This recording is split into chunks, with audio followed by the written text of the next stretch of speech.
What is going on, guys? It's me, Ollie. I am back, and today I am here to talk about all things WWE SummerSlam 2025 Night 1. I watched the show live last night. It was a nice time. It started 11 p.m. and we were over by 2:30 a.m. Sunday morning. So not the worst time for it to wrap up. It was like a 3.5 hour show. Of course, with this being the first two-night SummerSlam, and from Newark, New Jersey, MetLife Stadium. I was at MetLife Stadium once upon a time when I was over there for WrestleMania 29. But of course, seeing the how that show and seeing those damn pillars, that's just those open top stadium shows with the pillars. It just breaks my heart. But you know what? You got to pick your seats wisely when you go into those sort of events, because if you've got a damn corner and you're on a corner and you see a damn pylon there, and it's just like, oh, damn, you could just break your heart. But, as I say, one thing I will mention before getting on talking about the show, I was pretty surprised. Damn, there was a lot of seats taped off and, empty areas where it was obvious they hadn't shifted those seats. But, the New York market is a tough one. And I do think that, especially in this economy, people are being more careful with how they vote with their wallet, how they spend their disposable income. And it just shows you that, maybe TKO need to actually reassess how they go about some of the pricing they decide to do for these shows going forward. I mean, it just seems a little wild that, there was a lot more areas, very noticeable. There was a lot more gaps, some gaps on the floor, there was gaps. And I was checking through the show on Ticketmaster.com. You could still bet tickets. There was tickets around that stadium that were not sold. And those tickets had come down in price. You were watching probably two matches in. There were some of them were like $81 to sit combo on a level 100 seat. So the prices are starting to come down. But I know a few people that did go to SummerSlam, and I know you all had a good time, so that's awesome to know. And I want to go to SummerSlam. I would like to do a SummerSlam in the future. I think that we're doing the WrestleMania trips for so many years, and they're fun, don't get me wrong. I do appreciate how they are now building it into a two-night thing, and it gives you a buzz to do SummerSlam Sunday, and that being tonight as I record this video. But to talk about Saturday and the show we've just all seen, I thought for what they did for 3 weeks of build, it wasn't bad. It wasn't a bad show. It was a good highlight, a good showcase of talent that, this is Triple H's vision. This is Triple H, what he wants to see WWE as now. Of course, seeing Roman Reigns open the show with main event Jey Uso taking on, of course, Bron Breakker, Bronson Reed. This, of course, being a match to really establish a lot of things, to really help sort of establish Bron Breakker and Bronson Reed as this team now. And, they are Seth's lackeys, but just to really kind of identify them as a threat. As a threat in the tag team division, but just a threat going in general. Jey Uso, of course, since he lost the title, they're now doing different things now, I think, to really kind of get a bit of buzz back on him, a bit of shine on him. Having worked with Roman, good opportunity. It really helped. He was helping really help get Jey over a little bit more. I thought it was decent. I thought the match started a bit slow. I think there was some nice moves throughout the match. It was all in all, I think it was a solid little way to start the show. But yeah, it wasn't bad. And as I say, we won't see Roman now for a little while. I think that'll be Roman done until maybe the Australian shows, maybe. I know he's gone to film Street Fighter, so he'll be out for a little while. But yeah. And of course, so we had Cardi B open the show. She was just rambling on. but yeah. In terms of the rest of the show, though, let's talk about, of course, the tag team match. Of course, you've got the proxy. Of course, we've got Roxanne Perez and Raquel defending those tag team titles against Charlotte Flair, Alexa Bliss. I enjoyed this match. I really did. I thought it was a nice, fast-paced women's match. A lot of fun, some nice spots in this one. And, I'm definitely intrigued to see where they go with Bliss and Charlotte. I think that now them being the tag champs is really good. It's definitely reinvigorated Charlotte as well. I think it's really helped, make her a little bit more interesting, kind of moving away from the Queen thing and making her a little bit more fun, a little bit more goofy. And having her with Alexa Bliss is definitely going to help that. I think it's just going to make her a bit more of a fan favorite going forward. So that was good. Nice result. And yeah, now, of course, to talk about, of course, Sami Zayn, Karrion Kross. I love Karrion Kross. I'm a big fan of him and Scarlett. I think these two are absolutely fantastic. I don't know why WWE just doesn't seem to want to do anything with them. I know that he's had 2 PLE matches, and maybe that was an opportunity to really kind of sway his decision on sticking around. But perhaps at this stage, he could be gone. And from seeing X and seeing the reaction where he was high-fiving the fans, and bearing in mind he was playing the heel, people are reckoning he could be gone. He ain't going to sign that new contract. So that is a shame. And I do think that that would be a shame. But then again, what WWE decides to drop could be another company's gain if he went to AEW. I can't see him really going to TNA. I do think TNA at this point are very involved with WWE.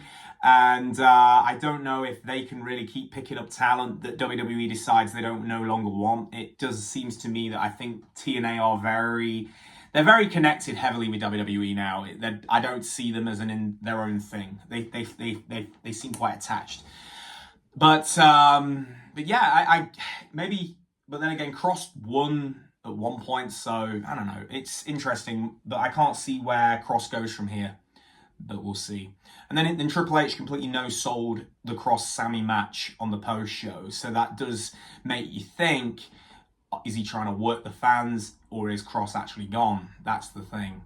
But also, let's, of course, talk about, of course, Jade Cargill, Tiffany Stratton. This was okay. I wasn't overly... I don't know, it was okay. It was okay. I think for me, I think the tag team women's match was far better than this one.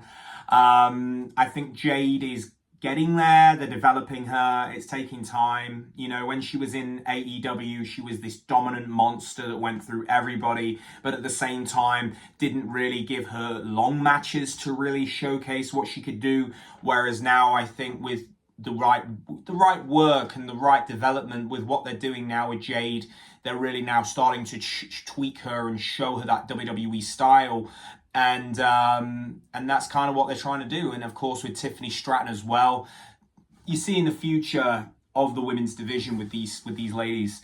And of course with Stratton, I guess they just want to kind of keep the belt on Stratton for now. You know, she went through Trish at Evolution, she went through Jade, and they can do some things going forward. So definitely will be interesting to see going forward where they decide to go with Tiffany, whether Jade goes heel. There's a lot of open doors there. It's going to be interesting. But how many matches we've gone through? We've gone through the opener. We've gone through the tag team ladies match. We went through Karrion and Sammy, Tiffany and Jade.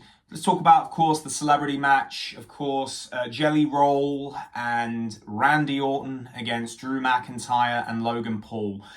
This match, I was never really interested in the build for this one. You know, I kind of tune out a little bit when celebrities come into wrestling. You know, it depends on times of who it is, what they're going to bring to the table. I'm inspired. You know, Jelly Roll's losing some weight and he's got some plans. I was listening to him on the pre-show about what he wants to do in 2027. He actually wants to be able to do a topless magazine shoot, is what he was saying in his goals, and it's inspirational to hear that. You know, I think that when you've got the larger guys, the larger girls out there, and they hear somebody like Jelly Roll and he's making that's good stuff. I'm going to run him completely on tangent. But by the way, I just want to say I love Stephanie's Places. I really enjoy that podcast. Stephanie's Places is the Disney Plus show, but there is the Stephanie's podcast is fantastic. So long, so engrossed. I am going off topic slightly, but kind of bring it back. But yeah, in terms of the match itself, you know, Jelly Roll took a table bump off Logan Paul. Yeah, it was just what it was, wasn't it? It wasn't overly. I won't remember that match, but they put it on. You know, it got Jelly Roll involved. I don't even really look at Logan Paul as a celebrity wrestler anymore. He's just part of the show, isn't he? He's been there a few years now. So, you know. But main event. Let's talk about the main event. Let's talk about CM Punk. Let's talk about Gunther. This match was a solid main event. I was really pleased with this one. I love Punk coming out in the Fantastic Four colours. I thought that was really cool. Him being a comic book geek, doing the thing. It's clobbering time. I love that. I love how Gunther bled. I thought that was a really nice touch. You know, when WWE brings in the blood, they don't do it too often, but when they do bring it in, it is very significant, and it did help. You know, a little bit of colour in wrestling is always fun. It just gives another dimension to something that we don't see a lot of. So I think when the WWE do it, you remember it, and that was what was fun about this. But then, of course, Gunther looked like a wounded animal when Punk got him.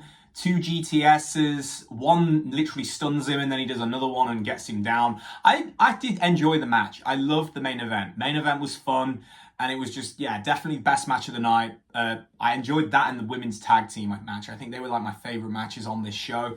And then of course, Punk then got that 5 minutes where he had the title and all felt right, you know. Then we heard Seth's music play. He comes out with the crutches and, you know, at that point, you're just like, well, here we go. Here's what's coming. And, you know, they've been playing that whole injury angle since Saturday night's main event. And everyone was genuinely thinking, oh, man, Seth's going to be the heist of the century. He'll take him on nearly a year. And then he takes the crutches down. Jacket comes off.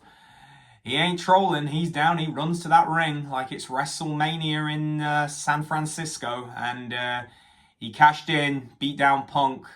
1, 2, 3, we got a new world heavyweight champion, and his name is Seth freaking Rollins. But hey, you know what? It was a decent main event. I think that there was a lot of moments that WWE were able to really make out of this one. We got that 5 minutes of Punk.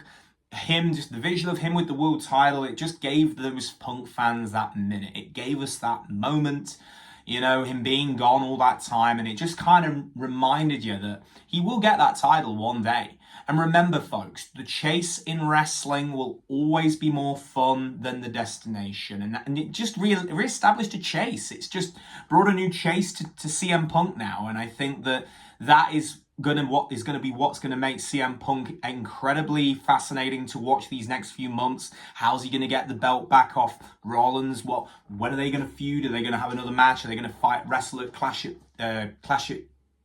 Paris? I was going to say Clash of the Champions.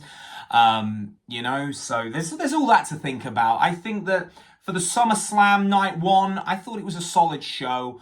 It was a fun show, and it was just a good opportunity to really establish some new feuds, some old feuds, and really push things forward going into the later summer and into the autumn. So we'll see what night 2 brings, but for night 1, it was a solid show. So fair play. Anyway, guys, that is today's video. My name is Ollie. Don't forget to comment, subscribe, like, and I'll be back when we are finished with night 2. Most likely get that video up tomorrow or early this week. Talk about night 2 SummerSlam. I'm out, guys. Take care.